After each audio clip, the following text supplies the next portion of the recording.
37 million tons. That is the amount of coffee consumed in the world every year. And almost all of the grounds, that dark, damp, earthy residue found in your filter basket every morning, end up in a landfill. Or maybe they end up in your trash, which ultimately ends up in the same place. You have probably been told that coffee grounds are good for your garden.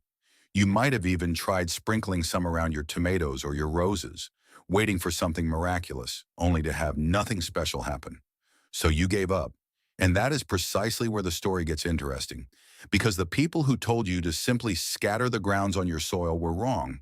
And the trick that actually works, the one that truly transforms your soil's microbial activity, was right before our eyes, pieced together from ancient fermentation traditions, mid-century soil science, and a handful of researchers who were willing to look at your kitchen waste differently. Stay with me, because by the end of this video, you will never look at your morning coffee the same way again. Let me tell you what is actually happening in your garden soil right now. If you were to take a single teaspoon, just one teaspoon, of healthy living soil and place it under a microscope, you would find between 100 million and 1 billion individual bacteria. There would be fungi running through it, like microscopic root systems, protozoa hunting those bacteria, nematodes grazing on the protozoa, a whole predator-prey food web invisible to the naked eye, operating on a scale so dense and so complex that it makes a coral reef look simple. This network of life is what feeds your plants. Not fertilizer, not synthetic nutrients. Your soil's living community breaks down organic matter, fixes nitrogen from the atmosphere, dissolves locked-up minerals, and delivers them directly to your plant's roots in forms they can actually absorb. Healthy soil is not dirt with added chemicals. It is a living ecosystem, and modern gardening, even the well-intentioned kind, has slowly been suffocating it. Here is how. Walk into any garden center and look at what they sell. Bags of compost that have been sterilized, potting mixes designed to drain quickly and stay clean, slow-release chemical fertilizers that bypass the soil food web entirely and feed the plants directly. On the surface, it seems efficient, but what is actually happening is that plants fed with synthetic fertilizers stop sending carbon sugars into their root zones to feed mycorrhizal fungi because the nutrients are already there. No need to pay the fungi for delivery. Over time, the microbial community starves. The soil becomes biologically dead. Now it needs more fertilizer to compensate because the natural nutrient cycle has collapsed. It is a loop of dependency, and the companies selling the fertilizer know it. They might not have designed it that way on purpose, but the economy certainly rewards that outcome. And here's what makes it personal. You are paying for it. The average home gardener in the United States spends between $200 and $500 a year on soil amendments, fertilizers, and compost. That is every year. And many gardeners report that despite the spending, their yields stagnate or decline over time because the underlying biology of their soil has been compromised. You are essentially renting fertility instead of building it. Meanwhile, every morning, you are throwing away something that, if used correctly, could start to reverse that decline for free. This is not some niche permaculture fantasy. I am going to show you the exact mechanism, the science behind it, and the precise method. But first, I want to tell you where this idea actually comes from, because the origin is not what you would expect. Go back about 2,000 years to the mountainous regions of what is now Ethiopia, where the coffee tree, Coffea arabica, grows wild in the forest understory. The communities living there did not just drink coffee, they composted it. The pulp and spent grounds from their rudimentary processing methods went straight into the middens, essentially communal compost piles that were maintained alongside their gardens. Soil scientists who analyzed the soil around ancient Ethiopian agricultural sites in the Harar region found microbial signatures remarkably similar to what we see today in highly productive, biologically active soils. The connection was circumstantial for a long time, but it planted a seed. Fast forward to 1943. A USDA soil researcher named Selman Waxman, who would go on to win the Nobel Prize in Physiology or Medicine in 1952, was deep into his investigation of actinomycetes, a type of bacteria that lives on the border between soil and decaying organic matter. Waxman discovered that this group of organisms produces a staggering variety of antibiotics and enzymes that help break down tough organic compounds, including the lignin and cellulose found in plant materials. What he noted in his lab notebooks, and this was not widely publicized at the time because the agricultural industry had already turned towards synthetic inputs, was that certain carbon-rich, slightly acidic organic materials created exceptionally favorable conditions for actinomycetes to flourish. Coffee grounds were among the materials he tested. The results were striking enough to appear in an internal USDA bulletin in 1947. Then they quietly vanished from public conversation for decades. Why? Because the post-war agricultural boom had already committed to the Haber-Bosch nitrogen synthesis path. Synthetic fertilizer was cheap, scalable, and politically backed as part of the Green Revolution. Research into biological soil activation had no commercial sponsor. It did not fit the business model, and so it gathered dust in the archives while the market moved in a different direction. It is not a conspiracy. It is simply how science funding works. Research that serves a product gets funded. Research that replaces a product does not. The knowledge was not suppressed so much as it was simply left on the shelf, underfunded, while the synthetic approach received billions in development resources. What has changed is that we now have the tools to look at soil microbiomes in extraordinary detail. DNA sequencing has allowed researchers to characterize exactly who lives in your soil and what they are doing. And over the last 15 years, a body of research has emerged, including a notable 2018 study from Oregon State University and follow-up work from the Julius Kuhn Institute in Germany, that has begun to rigorously document what coffee ground amendments actually do to soil microbial communities. And the results are more nuanced and more powerful than anything those who just put grounds on their roses ever imagined. I will get into the details of what those studies found and how to apply it in just a moment. But first, I want to ask you something directly. Have you ever tried using coffee grounds in your garden before? And if so, what happened? Share it in the comments below. I am curious to know if your experience matches what the science says should or should not work. Because as we will see in a minute, the method matters tremendously. The same material, applied in two different ways, can produce completely opposite results. Let us get into the mechanism, and I want you to actually understand this, not just memorize it. So I am going to use an analogy that might seem strange at first, but bear with me. Think of your soil's microbial community as a city, a thriving, complex city. There are neighborhoods, different microhabitats around root zones, in the pore spaces of soil aggregates, at the surface of decaying organic matter. There are different professions, nitrogen fixers, phosphorus solubilizers, cellulose degraders, predators, decomposers. There is an economy. Carbon is the currency. Organisms that have carbon to spend attract workers. Organisms that lack carbon are outcompeted and decline. Now, coffee grounds by dry weight contain about 50 to 58% carbon. That is an exceptionally high carbon load for something you already produce every day. But, and here's the first critical thing most people miss, raw, uncomposted coffee grounds release that carbon slowly and unevenly. And they contain compounds that, at high concentrations, can actually be antimicrobial.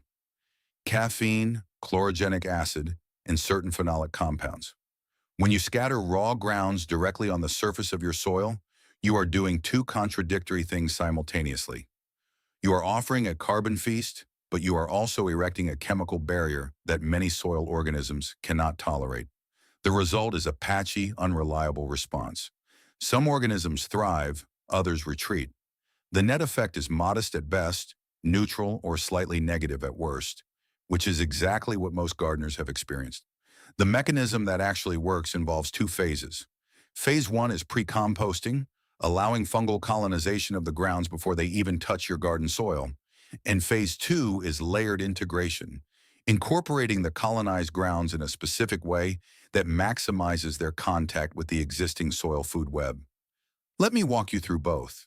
When you let coffee grounds sit in a damp, aerated environment, even for just 7 to 14 days at room temperature, something remarkable happens. Fungal spores from the environment, specifically species from the Trichoderma and Penicillium genera, detect the available carbon and begin to colonize the grounds.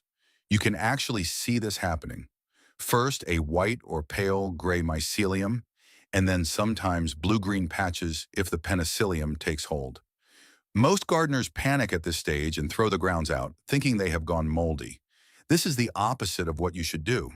This mycelium is predigesting the grounds. It is breaking down the caffeine and chlorogenic acid that inhibits soil bacteria. It is manufacturing enzymes, cellulases, proteases, glucanases that will later accelerate decomposition in your soil. It is essentially doing the hard chemistry so your soil bacteria do not have to. By the time those colonized grounds hit your garden, they are a completely different material. They are a fungal inoculant, a slow-release carbon source, and a biochemical toolkit all in one. Here's the second mechanism, and this one I find truly amazing. Coffee grounds have a carbon-to-nitrogen ratio of about 20 to 1. That is the sweet spot. Below 15 to 1, organic materials release nitrogen so fast they can cause a spike in bacterial growth that then crashes, leaving your soil temporarily depleted. Above 30 to 1, like wood chips or straw, the nitrogen stays locked up in the microbial biomass for months before it becomes available to plants.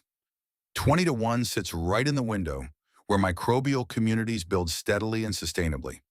They do not spike, they do not crash, they establish. And because coffee grounds also contain small but significant amounts of nitrogen at about 2%, phosphorus, potassium, magnesium, and copper, the microbial community feeding on them has access to the full range of nutrients they need to replicate and grow their populations. You are not just giving the city carbon currency, you are also funding the schools, hospitals, and infrastructure. Now here's the surprising fact I mentioned. Coffee grounds, specifically the silver skin, the thin membrane that clings to the bean and often ends up in the grounds, contain compounds called melanoidins. These are complex brown polymers formed during roasting, the same class of compounds that give coffee its color and much of its flavor. Melanoidins are extraordinarily resistant to rapid microbial degradation. They persist in the soil for months or even years, and they have a documented ability to chelate heavy metals, meaning they bind to metals like lead, cadmium, and aluminum, and prevent them from being taken up by plants or leaching into waterways. If you live near an industrial site, or if you have inherited land that may have received chemical inputs for decades, this is a non-trivial benefit that no one talks about when they tell you to put grounds on your roses. There is a third mechanism at play, and it operates at the physical level rather than the chemical level. Coffee grounds, when properly incorporated into the soil, improve what soil scientists call aggregate stability. Soil aggregates are the crumbs, those little pips you see when you dig into healthy garden soil. They are created when bacterial biofilms, fungal hyphae, and organic matter bind mineral particles together into stable structures. These structures create pore spaces. Pore spaces hold air and water. Roots grow into them. And the surfaces of these aggregates are where the most intense microbial activity in your soil happens. This is where the commercial districts of the city are, to continue the metaphor. Coffee grounds, because of their particle size and irregular texture, interlock beautifully with clay particles and sand grains. In clay soils, they act like a wedge, physically spacing out the clay platelets, reducing compaction, and opening up drainage channels. In sandy soils, the spongy porosity of the grounds absorbs and holds onto water in a zone that would otherwise drain past plant roots in minutes. A 2019 study from Wageningen University in the Netherlands found that soil amended with composted coffee grounds showed a 15% improvement in water holding capacity compared to unamended controls, and a measurable increase in macro aggregate formation within 8 weeks of application. Now, I want to give you the practical blueprint, the exact method that actually harnesses these three mechanisms. And I have saved the most important part for last because context matters. Without understanding what you have just learned, this would just be a list of steps. With that understanding, every step will make intuitive sense. You are going to need a few things. First, your coffee grounds. If you do not drink enough coffee yourself, or if you want to scale up beyond your household, virtually every coffee shop will give you their spent grounds for free if you ask. Starbucks launched their Grounds for Your Garden program, but even independent shops will fill a 5-gallon bucket for you with a smile because otherwise they pay to have it hauled away. Second, a container with a lid. This could be a bucket, a plastic tote, an old cooler. Third, some wood chips or dry leaves, which I will explain in a moment. Fourth, water. That is the entire equipment list. Here is the process. Start by combining your coffee grounds with about an equal volume of shredded dry leaves or small wood chips. This is not optional. Grounds alone, piled deeper than 2 inches, will compact into a waterlogged anaerobic mass that promotes the wrong kind of fungi, pathogens. The carbon-rich bulking material keeps the pile aerated, preserves pore space, and adjusts the overall carbon-to-nitrogen ratio to something closer to 30:1, which creates a slightly slower and more stable decomposition environment. Mix them thoroughly, then lightly moisten the mixture. You want it to feel like a wrung-out sponge, not soaking wet, not bone dry. Put the lid on the container, leaving a small gap for airflow, and wait. 7 to 10 days at room temperature, or 2 to 3 weeks if your nights are cold, is enough for visible fungal colonization to establish. You will see the white mycelium running through the mix. The smell will shift from coffee to something more earthy, almost sweet, like a forest floor after rain. That smell is actually a compound called geosmin, produced by actinomycetes, the exact microorganisms Waxman was studying in 1943. It is not a bad smell. It is one of the best smells in biology. It means the process is working. Once you see that mycelium and catch that earthy scent, your pre-composted grounds are ready. Now, most people get this part wrong. They apply it like a mulch, piling it on the soil surface. This feels good. It will eventually break down and organisms will migrate downward, but you are losing 60 to 70% of the benefit. The correct application is shallow incorporation. Use a garden claw or a hand trowel to work the material into the top 4 to 6 inches of soil around your plants. Do not go any deeper. The aerobic organisms you have cultured need oxygen, which in most garden soils exists primarily in that upper zone. Bury them deeper, and you are placing them in an oxygen-poor environment where many of them will go dormant or die. The application rate is about 1 cup of pre-composted material per square foot of garden bed, worked into that 4 to 6 inch depth. Apply once in the early spring and again in the early fall. 2 applications a year are plenty. More is not better. Overdoing it, even with this pre-composted version, can make the pH too acidic in some soils and suppress the very biology you're trying to cultivate. The second mistake most people make is related to pH, and it is based on a myth that has taken on a life of its own. You will hear everywhere that coffee grounds are acidic and therefore excellent for acid-loving plants like blueberries and azaleas. Here is what is actually true. Fresh, unbrewed coffee grounds are slightly acidic, with a pH of around 6.0 to 6.5. But spent grounds, the ones left after brewing, have had much of their acidic compounds extracted into your cup. Their pH is usually between 6.5 and 6.8, which is essentially neutral. And after 7 to 14 days of fungal pre-composting, the pH stabilizes even further toward neutrality, often landing between 6.7 and 7.0, which is, by the way, exactly the range in which the widest variety of soil microbes thrive. Thus, you can stop worrying about whether coffee grounds will acidify your blueberries. They probably will not, and you can start using them on vegetables, fruits, herbs, and ornamentals in the same way. The claim about acid-loving plants is one of those gardening myths that is repeated so often that it eventually seems to be a fact. Now you know the deal. For gardeners who want to go to an advanced level, and I know some of you are already thinking about it, there is a variation that significantly amplifies the results. After your initial 7 to 10 day colonization period, add a small amount of finished vermicompost or worm castings to your coffee ground mix, about 10 to 15% by volume. Worm castings are extraordinarily rich in microbial diversity. The number of species in high-quality worm castings can exceed 1,000 distinct bacterial species per gram. When you mix this diversity into your fungal coffee ground colony, you are creating what is sometimes called a polyculture inoculant, a material that delivers fungal biomass, bacterial diversity, and pre-digested carbon all in a single application. Researchers at the University of California, Davis, working on urban soil remediation projects, have documented that polyculture inoculants, even homemade versions, can establish measurable increases in microbial biomass in degraded urban soils in just 3 weeks after application. An extra note on climate.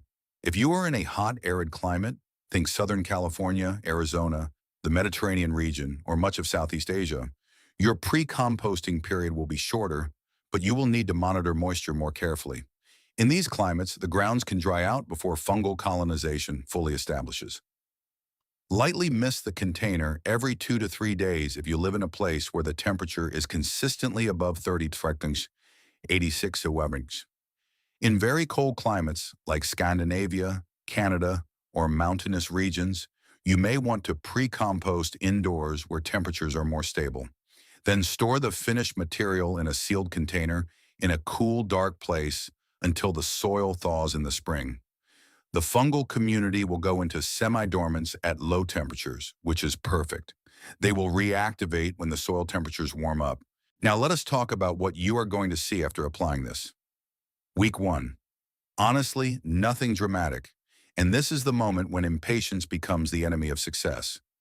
The microbial community you have introduced is establishing itself, getting to know the new terrain, meeting the native soil organisms, negotiating territories. You might see some surface whiteness near the application zone if conditions are damp. Do not panic. Those are just the fungal hyphae doing exactly what they are supposed to do. Weeks 2 through 4.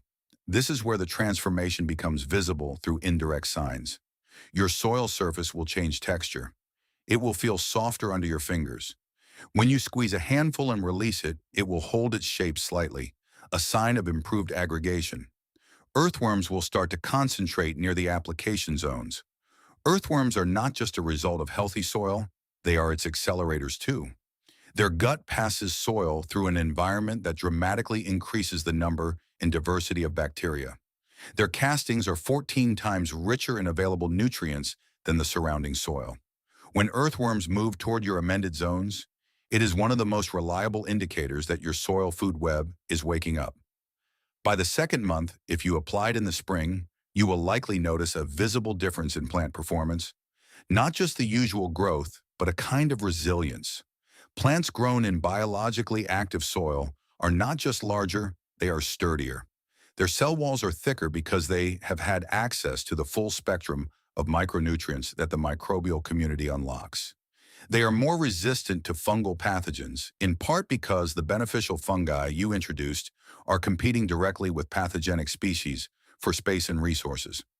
One of the most frequently reported observations from gardeners who switch to biological soil management is that their plants handle drought and heat stress significantly better than before. This is not a coincidence. Plants in biologically active soil develop deeper and more branched root systems because the mycorrhizal fungi they partner with actively explore the soil looking for water and mineral deposits in exchange for carbon sugars. It is a trade deal. And when that deal works, plants have a support network that no bottle of fertilizer can replicate. Something that might look like a failure around weeks 2 through 4. You might notice some yellowing of the lower leaves on certain plants. This is real. What is happening is that the shift in soil biology can temporarily alter nutrient availability while the microbial community reorganizes itself. Nitrogen that was being delivered through one pathway may be temporarily diverted as populations of organisms change. This is called the transition effect. It is documented and it is temporary. Within 4 to 6 weeks, the new equilibrium is established, and nutrient delivery usually exceeds what it was before. Knowing this in advance prevents you from adding synthetic fertilizer at exactly the wrong moment, which would disrupt the biological transition you are trying to establish. Here is what I find most striking about all of this. That coffee sitting in your filter basket right now, it probably traveled from Ethiopia, Colombia, Vietnam, or Guatemala. It grew in the soil. It absorbed water and minerals through root networks fed by microbial communities. It was roasted at over 200 degrees, ground and brewed. And what remains, the grounds, still carry biological potential, a library of carbon, a set of chemical compounds that soil organisms recognize and respond to because the relationship between decaying organic matter and soil biology is ancient, older than agriculture, older than humanity. Your soil organisms have been breaking down plant matter for hundreds of millions of years. When you give them something they recognize, something rich, living, and complex, they wake up. The industry gave you a bottle of liquid to pour, simple, scalable, profitable, and it works for a while, but it does not build anything. It rents fertility, one application at a time. What you are choosing by doing this instead is to invest, to build a biological asset in your soil that compounds over time. Every year you do this, your soil gets better. The microbial community becomes more complex, more resilient, more capable. Plants perform better with less intervention. Water bills go down. Fertilizer bills go down. Pest pressure decreases because plants in biologically active soil more efficiently produce their own defense compounds. The economics completely flip in 2 or 3 growing seasons. Share this with someone who told you coffee grounds do not make a difference in the garden, because they were right in the way most people use them. The method matters. The science is here, and now the knowledge is too. Next week, we will go somewhere that will challenge everything you think you know about watering. There is a technique used by subsistence farmers in northern India and parts of the Sahel region that reduces water use by over 60% while actually improving yields.